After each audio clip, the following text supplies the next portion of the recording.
Welcome to the titling segment of the After Effects Basic Training Series. All right, this is where we create cool looking text, or we try to. Well, the main thing we're going to take a look at is the text tool. Here it is in its glory.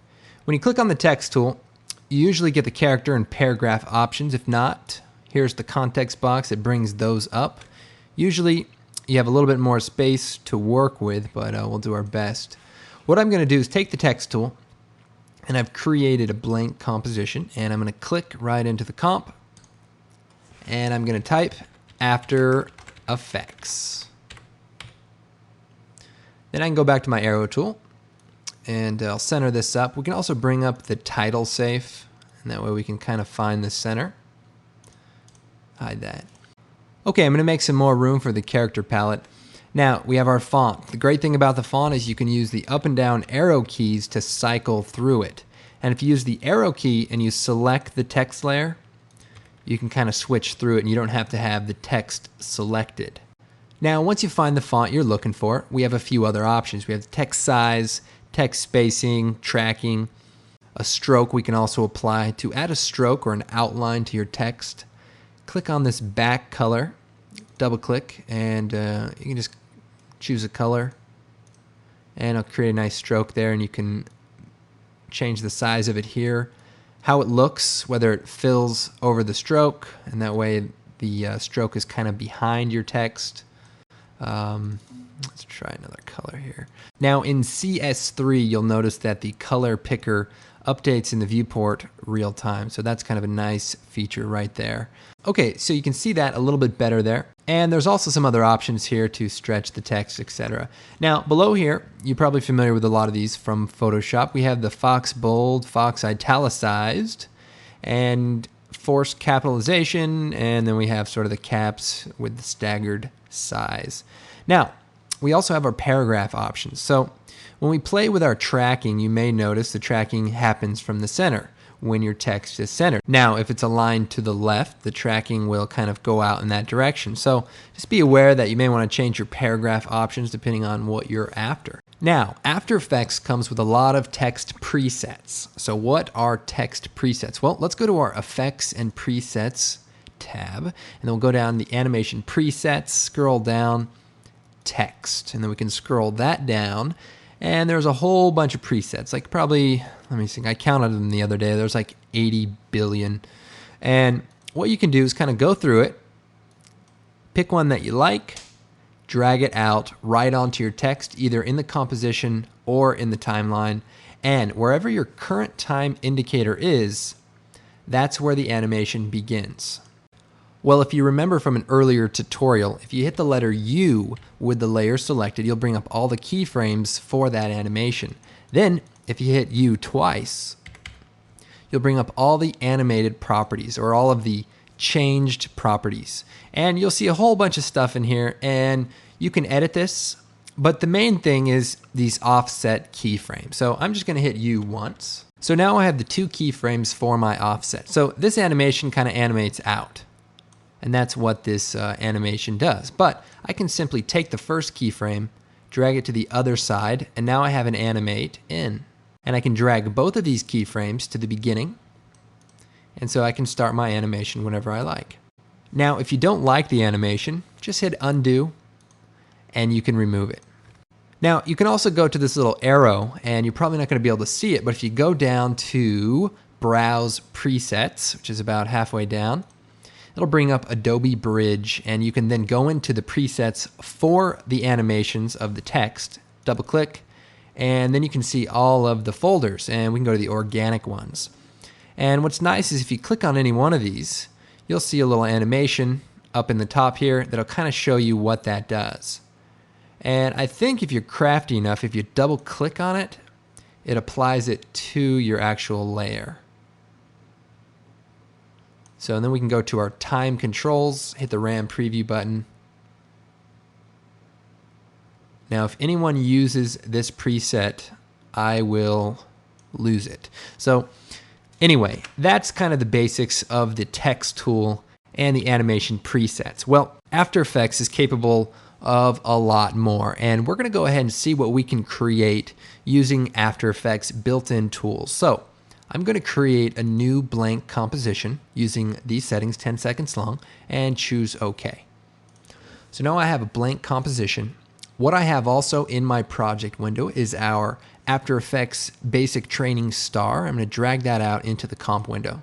So this is just a star flattened in Photoshop without a black background. So the transparency is built in. Now I'm going to take the text tool, click in the comp area, and I'm going to type After Effects. Now it sort of kept my effects from my previous text. Well, I'm going to go to my character palette, and I'm going to get rid of the stroke by clicking on this Get Rid of button here. And now I have just my text. And what I'll do is, with that layer selected, I'll go ahead and scale it down a little bit. Then I'm going to select the layer and duplicate it. So I can choose Edit, Duplicate. I can also hit Control D. So pay attention to those shortcuts. So now there's two copies. Now I'm going to go ahead and scale this second copy up a little bit. And I'm going to type Basic Training. Now I do have the all caps button checked. I'm going to go and move these down a bit. Okay, so if I position these accordingly, I get sort of my logo from the Basic Training series. Now, all these layers can be animated together I could parent them together. For example, I could parent the text to the star, and then if I rotate the star layer, they'll all follow. But what I'm going to do instead is I'm going to pre-compose these layers. And what that means is basically nest them into a separate composition so that they all show up as one single layer. Let me show you. So I'm going to select the first layer, hold down Shift, and select the last layer. Then I'm going to choose Layer, Pre-Compose. And then it's going to say Move All Attributes to New Comp, and we'll call this Logo, and choose OK. So as you can see, all of these layers are now represented by this one layer that I can now move around. Now, if I want to get back inside and edit this or change the color or do whatever, Alt, double click on it, or just double click on this pre-comp in the project window. A new comp window and timeline pops up, and I can then edit it here. But for now, I'll go ahead and close that. So back to my main comp 2.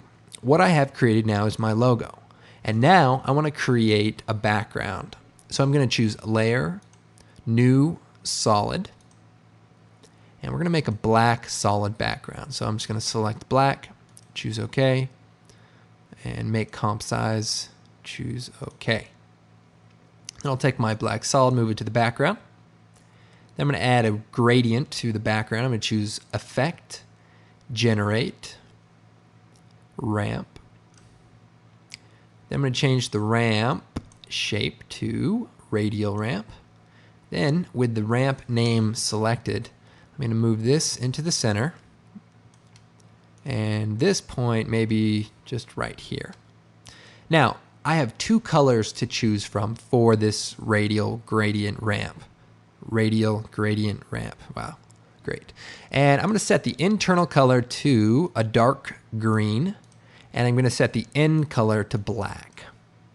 So I've created just sort of a nice gradient. Okay, that looks pretty good, but what if we wanted to add some 3D to our title? Well, we can take our logo comp and turn on the 3D layer switch. So now the layer's 3D. I can go to my rotation tool and rotate this in 3D space now. I don't want to yet, but I can. Now I'm going to create a new 3D camera. So I'm going to choose Layer, New, Camera. And I'm going to use the 50mm preset. The 50 and 35 are usually good places to start. Then I'm going to choose OK. And nothing changes, but now I have a camera. And what the camera allows me to do is use these tools to fly around the scene. So if I take the Orbit camera tool, I can click in the comp area and drag kind of in a circle and kind of fly around my text. So far, so good.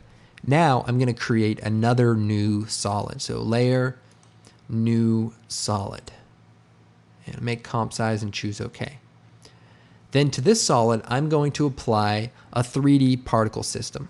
So I'm going to go to my effects and presets. I'm going to type in particle, and particle world comes up, and that's the one we want. So I'm going to drag that out to my new solid. Now I'm going to rename this solid by hitting return on the main keyboard, and we're going to call it particles. Now, I'm going to take a moment and give you kind of a brief overview of a particle system. So I'm going to solo the layer.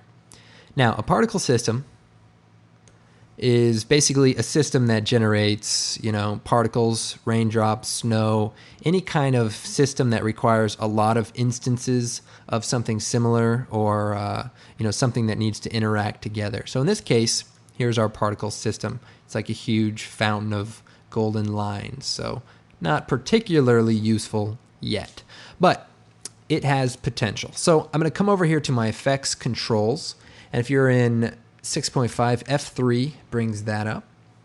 And for our grid, I'm going to set the floor to off.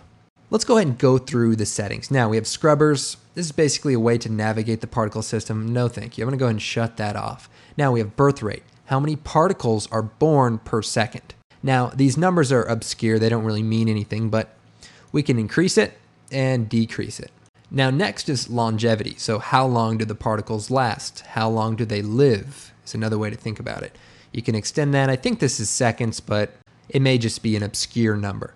Now next we have the producer. So producer can also be called emitter depending on the particle system you're working with. And basically this is the cannon, or what exactly is shooting out these particles. You can change the position, X, Y, Z there. You can also change the radius. In this case, it's a box. So if I were to increase the X, it would stretch it. The Y, stretch it up, and the Z, stretch it long ways. So kind of create this big box of particles. And that's actually what I want to do. But you can just make it a single point, fly it around, do some Harry Potter stuff. I know you're dying to do that. Now, next we have physics. So that's gravity, velocity, resistance, thermodynamics, all that good stuff. Basically, we can change a few of these options. So we have explosive. So that's kind of the particles are shooting out from a single source. So if we were to kind of scrub through this, you kind of see they're kind of flying outward. There's also an option, twirl. It kind of flies around crazily. And now we have the velocity. That's the speed of the particles. You set this to 0, and the particles will essentially stand still except for our gravity here. Now, you could use this to create a nice looking rain if you change the color. So there are possibilities with this one effect. Now, the gravity, if you set that to 0, the particles will stay still. Now, in this case, they're disappearing because the particle type, which is in the next segment, is based on particles that are actually moving. So a still particle does not exist. But we'll turn the gravity back on just so we can see them. I'm going to open up the particle type, and we can change that to any of these different things. Now, some of them make sense, a cube. Some of them don't. Some of them are useless, but use what you can. There's a star one here. There's your Harry Potter. I like to use the lens convex. Now, the lens convex is a bit limited, but I just like what it does. And the reason it's limited is because I can't change the color of the particle. What I have to do is change the layer color. So what I do is select the layer, choose layer solid settings, and I'll change this to like a light green and choose OK. So now my particles will render, and you can see they're kind of falling. Now I'm going to shut the gravity off again and shut that to 0. And so only thing that's happening is the particles are being born and they're dying. So you kind of see they pop up and they disappear. So they're being born, they disappear. Now, in the particle type, we can change the texture. So if we were to use a textured disk, and we can use another layer as the reference for that particle. So maybe we had little smiley faces or something. I don't know why we would do that, but suppose we did. You could change the texture, and in more advanced particle systems like Particular by Trapcode, you can actually have animated layers and do a lot of things in 3D with the particles. This system, very limited, but you stretch out the possibilities so that you can actually use it. But I digress. Birth size. How big are they when they're born? Death size. How small are they when they die? Usually have more options than this, but like I said, this one's a bit limited. Just kind of read what it says and should make sense. And if all else fails, don't feel scared to just play with that slider and see what it does. So in this case, here's the particles, and we can change some colors if we are using a different particle type. But for now, that's kind of the gist of it. And the camera, usually don't have a lot of options here, especially we want to use the comp camera. So see this little 3D box? That means this particle system will work in 3D space. So if I turn off the solo layer thing, go up here to my orbit camera tool, I can click and drag and check it out. 3D. That's an amazing thing there. Now let's dress this up a little bit better here. I'm going to go back into my particle type for my particle world effect, and I'm going to shrink these particles down. I don't want them so large. And then I'm going to add a glow to our particles. And to do that, take my arrow tool and we're going to choose Effect, Stylize, and Glow. So default kind of adds a soft glow, but I want to increase that intensity, and then I want to bring the threshold down. And the threshold, the higher the threshold or the brighter the pixel has to be in order for it to glow. So if you bring the threshold down, even the less bright pixels will actually emit and glow. And I can also change the glow to be based on the alpha channel, meaning glow around the outside or around the transparency of a layer. And sometimes this works a little bit better. Now, the composite original means, what do I do with what it looked like before? Here's what it looked like before. Well, I want to composite the original on top. And that way the glow kind of comes from behind the particle or the layer, depending on what you're working on. Now we go down here. The glow colors is set to AB colors, which is right here. That basically means you get to pick the color. So I'm going to change color B to green. And you can see now we have a nice glow. I'm going to actually turn the intensity down a bit now that we have this set up using the alpha channel. And maybe turn the threshold up a bit too. Okay, now here's our particles. Now they're rendering, a few anyway, are rendering over our text. Well, I'm going to move this below our logo. And then I'm going to take our logo and I'm going to Alt double click on it. I want to add a drop shadow to our text so that it stands out a little bit better. So Alt double click on the logo. And we can show the transparency. Select basic training, choose effect, perspective, drop shadow. And pretty common settings here. Distance, how far. I'm going to set the distance to 0, the opacity of the shadow to 100. Can't see it because it's right behind it. And then softness up. Now if I want to make it darker, I can just choose Edit, Duplicate with this drop shadow selected. And when I do that, let's make 2 copies of the shadow. And that way it's just a little bit darker. Then what I'll do is hold down Shift and select both of these. Choose Edit, Copy. Select After Effects, the top layer, and choose Edit, Paste. So bam, all the same effects. We're set to go. I'll go ahead and close this, and now we're returning to our main comp, and we're looking pretty good here.